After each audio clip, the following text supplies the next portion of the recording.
పవన్ కళ్యాణ్ గారు అండ్ ప్రకాష్ రాజ్ గారు మాటల యుద్ధం ఏంటి? Enough of this. When it comes to secularism, Prakash Raj Garu, it is a two-way, not one-way. అసలు ఏంటి వీళ్ళిద్దరి మధ్య వాగ్వాదాలు ఏమిటి, మాటల దాడి ఏమిటి? లడ్డూలో ఏదో కల్తీ జరిగింది, ఎవరికి అవసరం లేదు, ఇప్పుడు జరిగిపోయింది. ఎవరు ముందుకు ఎలిగారంటే ఎవరైనా రెచ్చగొడితే రెచ్చిపోతాడు, లేదా ఆయనకి ఏదైనా తోచినట్టయితే రెచ్చిపోతాడు. ఒక్కసారి రంగులో దిగిన తర్వాత దాని తాలూకు అంతు చూసుకోవాలి.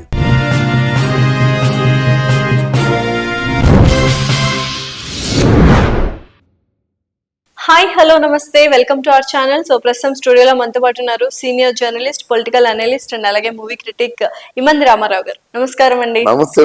ఎలా ఉన్నారు? బాగున్నా. Always good. కానీ ఆంధ్రప్రదేశ్ రాజకీయాలు మాత్రం అస్సలు బాలేవు, అవును, పరిపాలన కూడా అస్సలు బాలేదు. సో ఫస్ట్ నేను ఎవరి గురించి మాట్లాడదాం అనుకుంటున్నాను అంటే పవన్ కళ్యాణ్ గారు అండ్ ప్రకాష్ రాజ్ గారు మాటల యుద్ధం ఏంటి? అసలు ఎవరు ఫస్ట్ రియాక్ట్ అయ్యారు, ఎవరు ఫస్ట్ ఎన్కౌంటర్ ఇచ్చారు, అసలు ప్రకాష్ రాజ్ గారు మాట్లాడిన విషయం ఏంటి, దానికి ఈయన ఏమని సమాధానం ఇచ్చాడు, దానికి మళ్ళీ ఆయన కౌంటర్ సమాధానం ఇచ్చాడు.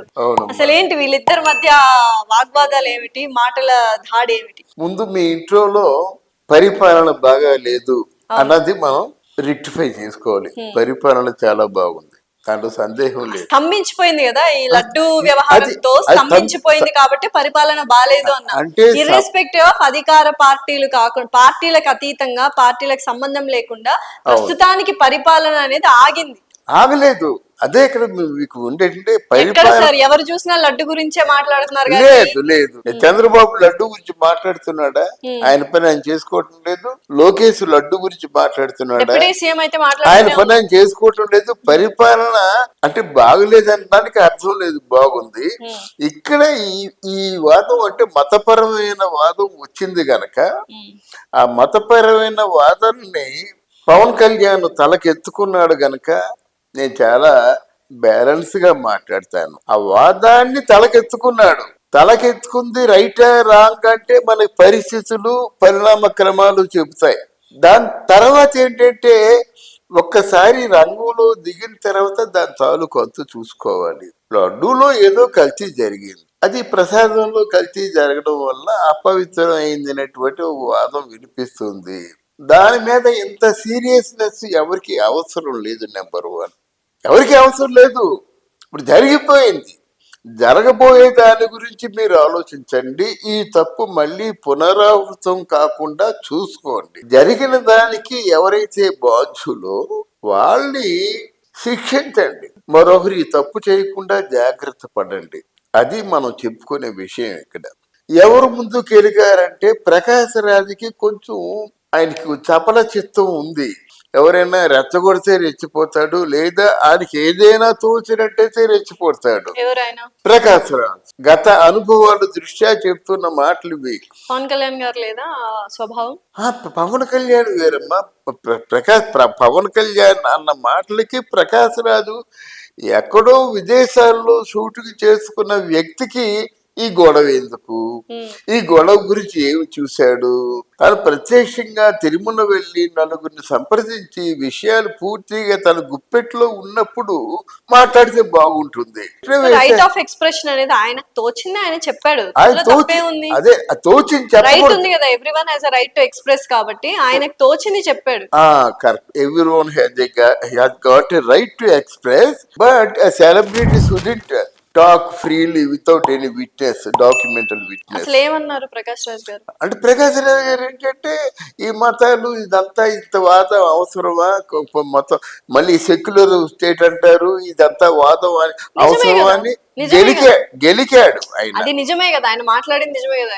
మతాలు రెచ్చగొట్టుకునే వాగ్వాదాలు ఎక్కువగా చేస్తున్నారు, ఎందుకు స్ప్రెడ్ చేస్తున్నారు? రెచ్చగొట్టాలని మొట్టమొదటిసారిగా మాట్లాడుతున్నప్పుడు పవన్ కళ్యాణ్ రెచ్చగొట్టాలని మాట్లాడలేదు.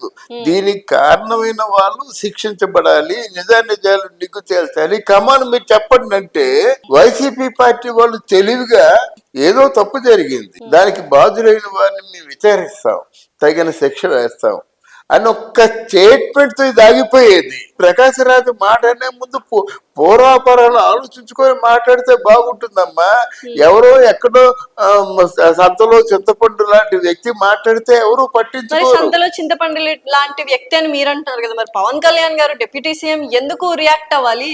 సంతలో చింతపండు అని వదిలేస్తే అయిపోయింది కదా. డిప్యూటీ సీఎం అంటే మామూలు మాట వరుసగా ఆయన ప్రకాశ్ రాజు కూడా తెలిసి తెలియక మాట్లాడాడని చెప్పాడు, కానీ అంత పెద్ద ఘోరమైనటువంటి స్టేట్మెంట్ ఏమీ లేదే. మామూలు నామినల్ గా మాట్లాడాడు. ప్రకాశ్ రాజు కూడా తెలియకుండా మాట్లాడాడు అని అంతే అన్నాడు. ఇంకేమైనా అన్నాడా? ఆయన ఏమన్నా వ్యక్తిగతంగా అన్నాడా? అలాగే ఏంటంటే ప్రకాశ్ రాజు గారు మోదీని కూడా విమర్శించిన మనిషి. విమర్శించడానికి ఏముందండి, ఎవరికైనా ఏదైనా మాట్లాడొచ్చు. అలాగే ప్రకాశ్ రాజు మాట్లాడాడు. అంటే మోదీతో తలదన్నే అంటే ఢీకొనే వ్యక్తి మాట్లాడితే మనం సీరియస్ గా చూసుకోవాలి, ఇంకాస్త గట్టిగా రిటార్డ్ ఇవ్వాలి. కానీ ప్రకాశ్ రాజు కూడా మాట్లాడాడు అన్న దాంట్లో తప్పు లేదు. మళ్ళీ ఆయన ఎందుకు విదేశాల్లో ఉన్నానని చెప్తూనే 30వ తారీఖున వస్తాను అప్పుడు మాట్లాడతానని చెప్తూనే ట్విట్టర్లో పెట్టుకొని ఆయన పరువు ఆయన ఎందుకు తీసుకుంటాడు? అది కాదు కదా. Once you give the statement that I'm coming on 30th and declare all the things in front of you అని చెప్పిన తర్వాత మళ్ళీ ఇప్పుడు ఎందుకు ట్విట్టర్? మీరు మాట చెప్పారు, మీ మాట మీరు గౌరవం ఇచ్చుకోవాలి కదా. మీ మాట అంటే మీ గౌరవం లేకపోతే how can you demand the respect from the others? అది ప్రకాశ్ రాజు తప్పు.